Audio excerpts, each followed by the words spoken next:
Pemindahan ibu kota negara ke Kalimantan Timur akan membutuhkan pembangunan infrastruktur untuk menunjang aktivitas pusat pemerintahan nantinya.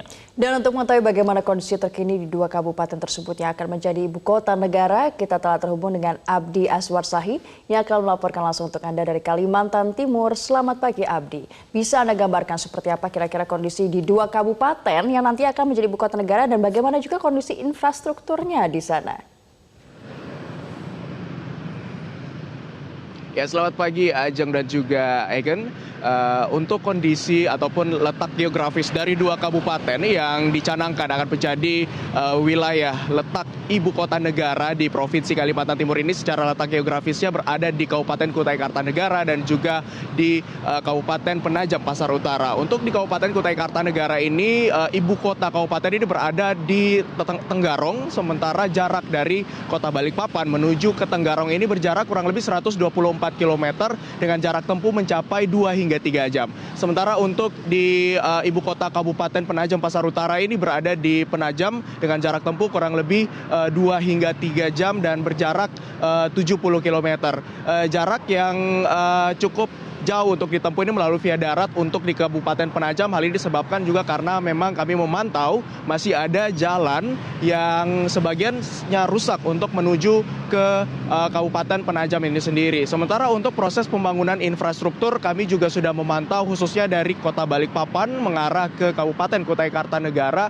Ini memang belum ada pembangunan infrastruktur yang cukup signifikan, namun pembangunan infrastruktur berupa jalan tol Balsam atau Balikpapan Samarinda ini sudah terus dilakukan yang memang hingga saat ini sudah mencapai tahap penyelesaian atau sudah mencapai 96%. Di mana pembangunan tol Balsam ini sudah dimulai sejak tahun 2011 silam dan terus berlanjut hingga tahun ini dan memang ditargetkan akan selesai ataupun rampung dan dapat dioperasikan segera pada akhir tahun 2019 ini.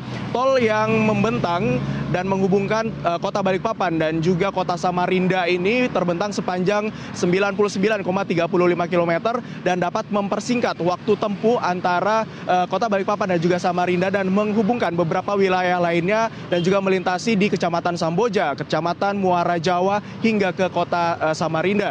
Selanjutnya beberapa pembangunan infrastruktur yang juga nantinya direncanakan saat ini yaitu berupa pembangunan jalan tol yang menghubungkan jembatan tol yang menghubungkan antara kota Balikpapan dan juga Kabupaten Penajam Pasar Utara. Seperti yang diketahui bahwa untuk sampai ke Kabupaten Penajam Pasar Utara ini kita dapat menempuh melalui dua pilihan jalur. Yang pertama melalui jalur darat dengan jarak tempuh kurang lebih 2 hingga 3 jam. Kemudian melalui jalur penyeberangan feri ini juga membutuhkan waktu 1 jam. Sedangkan untuk menggunakan speedboat ini membutuhkan waktu kurang lebih 15 hingga 25 menit. Dan nantinya pembangunan jembatan tol yang menghubungkan antara kota Balikpapan dan juga Kabupaten Penajam Pasar Utara ini akan dibangun pada tahun 2021 dan saat ini sedang masuk ke tahap prakualifikasi yang ditangani oleh Badan Pengelola Jalan Tol setempat.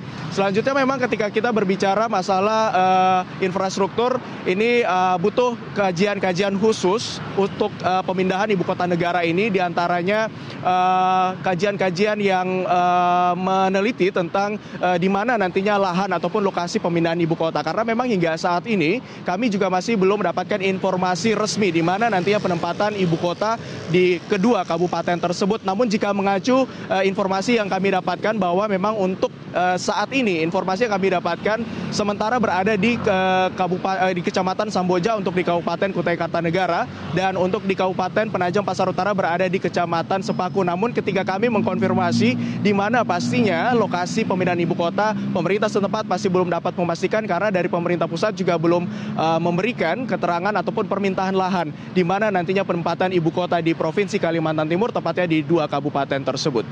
Karena memang masih akan melalui pengkajian-pengkajian lebih dalam pemindahan ibu kota di Provinsi Kalimantan Timur ini. Ajeng. Ya, Abdi, apakah dengan pemindahan ibu kota ke Kalimantan Timur ini akan ada potensi merusak ekosistem hutan di Kalimantan yang dikenal sebagai paru-paru dunia? Ya, Egan, memang ini menjadi pertanyaan yang menjadi pertanyaan bagi kami juga awak media yang ada di sini, apakah nantinya lahan hutan yang ada di Kalimantan ini akan rusak ketika pemindahan ibu kota ke Kalimantan Timur. Kami sempat melakukan konfirmasi kepada salah satu pengamat tata kota di Kalimantan Timur. Dirinya mengatakan bahwa nantinya pemindahan ibu kota ini memang akan membabat ataupun membuka lahan sebagian ekosistem hutan.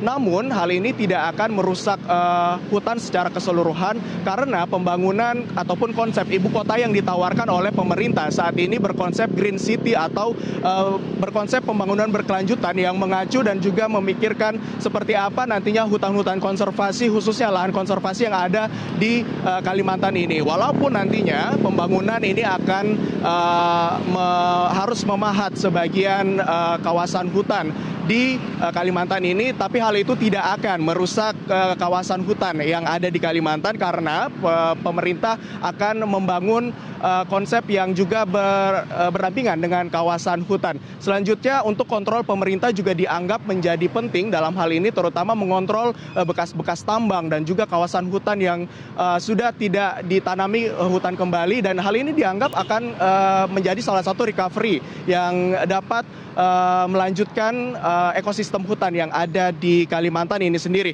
Dan berikut pernyataan selengkapnya dari Piatur Pangaribuan selaku pengamat tata kota Kalimantan Timur yang juga merupakan rektor dari Universitas Balikpapan. Kehutanan ada di sini, ada lingkungan hidup ada di sini, presiden ada di sini, kejaksaan ada di sini. Saya meyakini itu akan bisa ditanami hutan-hutan sehingga nanti konsepnya tadi smart city itu bisa diwujudkan dengan menanami kembali hutan-hutan sekarang yang atau lubang-lubang yang menganga itu. Sehingga nanti pembangunan tadi ibu kota tidak akan berdampak meskipun ada pembabatan hutan. Sekian yang dapat kami informasikan dari Kalimantan Timur. Kembali ke Anda di studio, Egen dan juga Ajeng. Baik, terima kasih atas informasinya Abdi Asbar langsung dari Kalimantan Timur.